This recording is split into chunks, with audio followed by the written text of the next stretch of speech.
जय हिंद दोस्तों, मेरा नाम है अनिरुद्ध और मैं आप सभी का स्वागत करता हूं इंडिया डिकोडेड पर। दोस्तों, आज से लगभग एक महीना पहले जब इलेक्शन कमीशन ने ऐलान किया था कि भारत के 12 और राज्यों में एसआईआर की सर्वे और एक्सरसाइज को कैरी आउट किया जाएगा, तो बहुत से लोग इससे बहुत नाखुश थे, बल्कि इलेक्शन कमीशन को टारगेट कर रहे थे कि ये एक्सरसाइज अननेसेसरी है और इस एक्सरसाइज का कोई भी फायदा नहीं होगा। लेकिन आज दोस्तों, उस पर्टिकुलर एसआईआर एक्सरसाइज के चलते जो नंबर्स और आंकड़े सामने आ रहे हैं वो इस चीज को बताते हैं कि क्यों ये एक्सरसाइज ना केवल नेसेसरी थी बल्कि एक बहुत ही इंपॉर्टेंट और एक बहुत ही ज्यादा वेलकमिंग मूव है जो कि इलेक्शन कमीशन के द्वारा यहां पे लिया गया है। खबर दो प्रदेशों से सामने आ रही है। नंबर 1 तमिलनाडु में से अब दोस्तों खबर सामने आई है कि कम से कम 85 लाख से भी ज्यादा नाम हैं जो कि वहां की वोटर लिस्ट से बाहर हो सकते हैं। आप यहां पे देख सकते हैं, न्यू इंडियन एक्सप्रेस की यह खबर है, 85 lakh names may be of Tamil Nadu draft SIR rolls. और इतना ही नहीं, उत्तर प्रदेश का एसआईआर जिसको लेकर हम लोग पहले भी वीडियोस बना चुके हैं, वहां से जो खबर कल रात को डेटा सामने आया है, ध्यान से सुनिएगा, 3 करोड़ से भी ज़्यादा नाम जो कि उत्तर प्रदेश की वोटर लिस्ट में से यहाँ पे बाहर हो सकते हैं। बिकॉज ये कुछ ऐसे नाम हैं जो कि या तो वोटर्स वहाँ पे ऑलरेडी डेड हो चुके हैं, कुछ ऐसे नाम हैं जहाँ पे वोटर्स या तो शिफ्ट आउट हो चुके हैं, और कई सारे नाम तो ऐसे हैं जो कि असल में वहाँ की वोटर लिस्ट के लिए एलिजिबल हैं ही नहीं। और ये दोस्तों आंकड़े केवल मैं आपको 2 प्रदेशों के बता रहा हूँ। बंगाल का आंकड़ा मैं ऑलरेडी आपके साथ कल ही मैंने वीडियो में कवर किया था, 47 लाख के आसपास नंबर बंगाल से देखने को मिल रहा है। आप लोग अंदाजा लगा लीजिए कि ये जो स्केल है ये कितना बड़ा है और ये कितना ज्यादा इंपॉर्टेंट एक्सरसाइज है जो कि इलेक्शन कमीशन के द्वारा पूरे भारत भर में फिलहाल करी जा रही है। इन्हीं दोनों चीजों के बारे में डिस्कस करूंगा। क्या तमिलनाडु से देखने को मिला है, क्या उत्तर प्रदेश से देखने को मिला है, योगी ने खुद सामने आकर के एक स्टेटमेंट दिया है, वो क्या है, कैसे वो दिखाते हैं कि वो कितना ज़्यादा सीरियस हैं अपने स्टेट के इलेक्टोरल लिस्ट को क्लीन अप करने के लिए, उसके बारे में चर्चा भी करी जाएगी। और लास्ट में मैं ये भी डिस्कस करूंगा कि क्यों एसआईआर को जो प्रोसेस है वो केवल इंडिया के लिए नहीं बल्कि इंडिया की डेमोक्रेसी के लिए भी बहुत ही क्रूशल बन जाता है, उसको भी समझेंगे। आइए शुरू करते हैं मेरे साथ। मेरा नाम है अनिरुद्ध। यदि आप लोग हमें फॉलो करना चाहते हैं, हमारे लेक्चर्स के अपडेट्स को प्राप्त करना चाहते हैं, तो यहां पर दिए गए टेलीग्राम चैनल्स के माध्यम से ऐसा कर सकते हैं। इसके अलावा आप लोग हमें हमारे व्हाट्सएप चैनल पर जाकर के भी फॉलो कर सकते हैं। और अगर आप लोग हमारी वीडियोस पसंद आती हैं, हमारे कंटेंट से अलाइन होते हैं, तो दिए गए क्यूआर कोड के माध्यम से हमें सपोर्ट भी कर सकते हैं। ऑल राइट, सबसे पहले थोड़ा सा आपको बैकग्राउंड बता दूं। एसआईआर की जो एक्सरसाइज है और ये वाला जो प्रोसेस है, ये दोस्तों बिहार में सबसे पहले शुरू किया गया था। बिहार के चुनाव इस एसआईआर के प्रोसेस के बाद ही कैरी आउट किए गए थे एंड सक्सेसफुली बिहार का एसआईआर कंडक्ट भी किया गया था। बिकॉज 6% के आसपास ऐसे इलेक्टर्स थे जो कि वहां की वोटर लिस्ट से निकाले गए थे, जो कि या तो इनएलिजिबल थे या वहां से माइग्रेट या फिर शिफ्ट कर चुके थे। एंड चूंकि बिहार का एसआईआर का प्रोसेस एक बहुत बड़ा सक्सेस था, उसी के बाद इलेक्शन कमीशन ने लगभग आज से 1-1.5 महीना पहले अनाउंसमेंट करी कि इस प्रोसेस को हम लोग भारत के 12 और स्टेट्स और यूनियन टेरिटरीज में भी कैरी आउट करने वाले हैं, जिसमें कि 51 करोड़ इलेक्टर्स के आसपास को कवर किया जाएगा। इस नंबर को ध्यान रखिए, आगे चलकर के इसी नंबर का एक और आपको पर्सपेक्टिव देने वाला हूं। और उसी के चलते इलेक्शन कमीशन ने अनाउंस किया था कि 12 और स्टेट्स जो हैं उसमें Andaman Nicobar islands, Chhattisgarh, Goa, Gujarat, Kerala, Lakshadweep, MP, Puducherry, Rajasthan, Tamil Nadu, UP और वेस्ट बंगाल में इस एक्सरसाइज को कैरी आउट किया जाएगा। नाउ दोस्तों, बंगाल को लेकर हम लोग कई सारी वीडियोस, कई सारी चीज़ें ऑलरेडी देख चुके हैं, लेकिन अब बारी आई है तमिलनाडु की और साथ में उत्तर प्रदेश की। तमिलनाडु से जो डेटा सामने आया है, ये डेटा जस्ट आज से 2 दिन पहले सामने आया है। इलेक्शन कमीशन ने बताया कि कम से कम 85 लाख के आसपास नाम हैं जो कि तमिलनाडु के एसआईआर वाला जो वोटर लिस्ट है उसमें से यहां पर हटाए जा सकते हैं। एग्जैक्ट नंबर की बात करूं, 84.91 लाख के आसपास की यहां पे बात करी गई है। इसमें से उसका उन्होंने ब्रेकडाउन भी बताया है कि अगर परमानेंटली शिफ्टेड लोगों को देखा जाए वही नंबर बहुत बड़ा है, यानी कि 44 लाख के आसपास तो वही नंबर है। डिजीज्ड यानी कि डेड लोगों को देखा जाए तो अप्रोक्सीमेटली 26 लाख लोग हैं।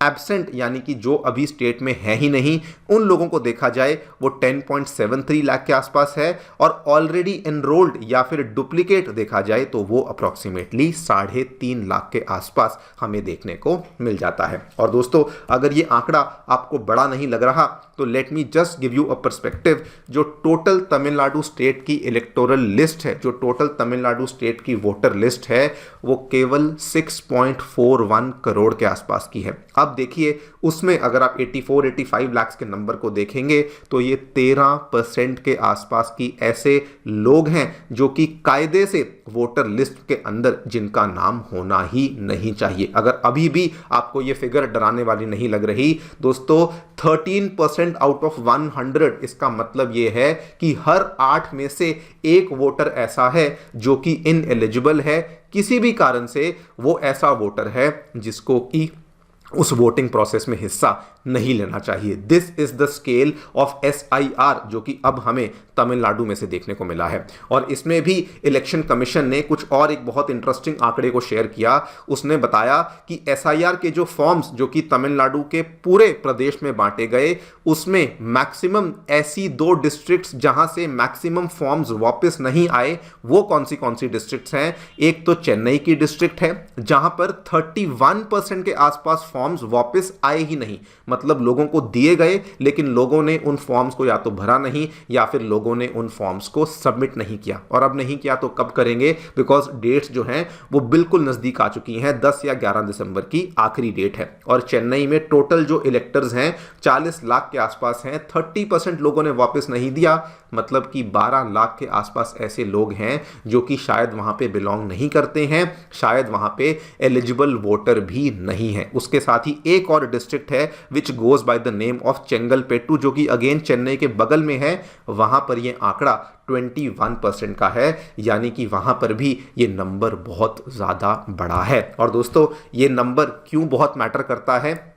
एक मैंने आपको बताया कि 13% का आंकड़ा बहुत बड़ा है। एवरी 1 in 8 वोटर्स जो है वो इनएलिजिबल है। दूसरा इसलिए मैटर कर जाता है बिकॉज बहुत सारा जो ये आंकड़ा है ये अर्बन एरियाज में से आ रहा है, यानी कि अर्बन एरियाज में आपके आसपास, हमारे आसपास ऐसे लोग रहते हैं जो कि कायदे से वहां पर होने ही नहीं चाहिए। अब मैं यहां पे किसी का नाम नहीं ले रहा हूं कि ये श्रीलंकन्स हैं, बांग्लादेशीज हैं या रोहिंग्याज हैं, लेकिन दोस्तों आप खुद समझ जाइए कि आपके आसपास उन अर्बन एरियाज में ऐसे लोग हैं जो कि कायदे से वहां पे बिलोंग नहीं करते हैं। और अभी तो कहानी केवल मैंने आपके साथ तमिलनाडु की शेयर करी है। उत्तर प्रदेश के नंबर्स लिटरली आपके माइंड को ब्लो कर देंगे। उत्तर प्रदेश में टोटल जो रजिस्टर्ड वोटर्स हैं वो 15.44 करोड़ के आसपास हैं। ऑब्वियसली हमारा अगर वोटर्स के हिसाब से बात करी जाए, मेरे हिसाब से शायद सबसे ज़्यादा वोटर्स हमें यूपी में ही देखने को मिलते हैं, लेकिन आंकड़े बताते हैं 3 करोड़ से भी ज़्यादा ऐसे लोग हैं जिनके नाम अब वोटर लिस्ट में से डिलीट किए जाएंगे। अगेन इसको थोड़ा सा पर्सपेक्टिव में डालिए, 15 करोड़ में से 3 करोड़ यानी कि 20% के आसपास ऐसे लोग हैं जिनका नाम शायद प्रिंसिपल्स के हिसाब से वोटर लिस्ट के नामों के अंदर होना ही नहीं चाहिए था। और इसमें भी जो इलेक्शन कमीशन का डेटा सामने आया है, 2 ऑब्जर्वेशंस बहुत important. Number 1, district wise data को देखा जाए, मैक्सिमम जो डिलीशन जिस जिले में होने वाली है वो ईटा डिस्ट्रिक्ट है। यहां पर आप देख लीजिए, मैं आपको थोड़ा सा जूम करके दिखा देता हूं। ये आपको दिखेगा दोस्तों, ये ईटा का जिला है which is very close to Firozabad. ये जो हाथरस के पास, जो आगरा के पास हमें देखने को मिलता है, this is the district of eta. And उसके बाद जो दूसरा ऑब्जर्वेशन बताया, वेरी सिमिलर टू तमिलनाडु, यहां पर भी लखनऊ और गाजियाबाद जैसे जो स्पेशली अर्बन एरियाज हैं वहां पर भी हमें 25 से 30% की डिलीशन देखने को मिलेगी, यानी कि स्पेशली इन एरियाज में हमें ऐसे लोग देखने को मिल रहे हैं जो कि इनएलिजिबल हैं, वहां बिलोंग नहीं करते हैं, बिना सही डोमिसाइल के वहां पे रह रहे हैं, और उनका नाम, ये सब कुछ होने के बावजूद उनका नाम हमें उत्तर प्रदेश की वोटर लिस्ट में देखने को मिल रहा है। एंड दोस्तों आपको बता दूं, इस चीज में thanks to Yogi Adityanath government, वो लोग इतना सीरियस हैं, डैम सीरियस हैं, क्लियर कट बोल दिया गया है। वो लोग तो बल्कि क्लियर कट नाम लेके बोलते हैं कि कोई भी इन्फिल्ट्रेटर होगा, फिर भले वो बांग्लादेश बांग्लादेशी हो, फिर भले वो रोहिंग्या हो, कोई भी क्यों ना हो, उसको आइडेंटिफाई किया जाएगा। और योगी गवर्नमेंट ने बोल दिया है कि उनको आइडेंटिफाई करने के बाद डिटेंशन सेंटर्स के अंदर भी भेजा जाएगा। इस चीज़ का अपडेट मैंने पहले भी आपको दे दिया था। दोबारा से योगी गवर्नमेंट ने कल ही, आप यहाँ पे देखिए, गाजियाबाद में वो एक मीटिंग कर रहे थे योगी आदित्यनाथ, और वहीं पर उन्होंने क्लियर कट बोला कि हम लोग इस चीज़ के ऊपर प्रॉपरली अमल भी करने वाले हैं। अब दोस्तों मैं आपके साथ एक ब्रॉड एनालिसिस को करता हूँ। तमिलनाडु का नंबर आपने देख लिया, यूपी का नंबर आपने देख लिया, इन दोनों नंबर्स को ऐड कर दीजिए। तमिलनाडु का नंबर लगभग 85 लाख, यूपी का नंबर लगभग 3 करोड़ के आसपास, बंगाल का नंबर कल आपके साथ शेयर किया था 47 लाख, मोटा मोटा 50 लाख के आसपास कैलकुलेशन ईजी करने के लिए मान लेते हैं। 3 करोड़ 50 लाख ये हो गए, प्लस 85 लाख, 4 करोड़ 35 लाख ये हो गए। गुजरात में भी चल रहा है प्रोसेस, वहां पर आंकड़ा क्या है, अप्रॉक्सीमेटली 50 लाख से ज़्यादा का आंकड़ा वहां पर है। अब 4 करोड़ 35 लाख में 50 लाख ये जोड़ लीजिए, 4 करोड़ 85 लाख। केरला का नंबर एग्जैक्टली सामने नहीं आया, लेकिन एक एस्टिमेट सामने आया है 20 लाख के आसपास। मतलब कि 5 करोड़ का नंबर तो केवल इन 4-5 राज्यों में ही क्रॉस हो चुका है। इसके अलावा कई सारी यूटीज और कई सारी स्टेट्स, वहां पे प्रोसेस के आंकड़े अभी तक सामने नहीं आए हैं। मैं बार बार इस चीज़ के ऊपर स्ट्रेस देके बोल रहा हूं दोस्तों, ये नंबर बढ़ता जा रहा है। और स्टार्टिंग में याद कीजिए मैंने क्या बताया था कि टोटल जो ये एन्यूमरेशन हो रही है 51 करोड़ इलेक्टर्स के आसपास की हो रही है, उसी में से हम 5 करोड़ के आसपास को ऑलरेडी एलिमिनेट कर चुके हैं। अब बताइए कि क्या एसआईआर का प्रोसेस हमारे लिए इंपॉर्टेंट नहीं था? क्या एसआईआर का प्रोसेस इंडिया के लिए मच नीडेड और बहुत ही वेलकमिंग स्टेप नहीं था? इसीलिए मैं फिर से बताता हूं, एसआईआर का प्रोसेस दोस्तों 2 रीजन से बहुत ज़्यादा अनिवार्य है। पहला रीज़न तो देखिए, कुछ जेन्युइन रीजंस होते हैं। कई सारे लोग बंगाल से दिल्ली मुंबई के शहरों में आते हैं, नौकरियां करने आते हैं, शिफ्ट कर जाते हैं, माइग्रेट कर जाते हैं। सिमिलर प्रोसेस हमें जगह जगह से देखने को मिलता है। तमिलनाडु से भी लोग आते हैं जो कि अपने प्रदेश को छोड़ करके दिल्ली मुंबई चले जाते हैं। सिमिलरली ऐसा यूपी में भी होता है।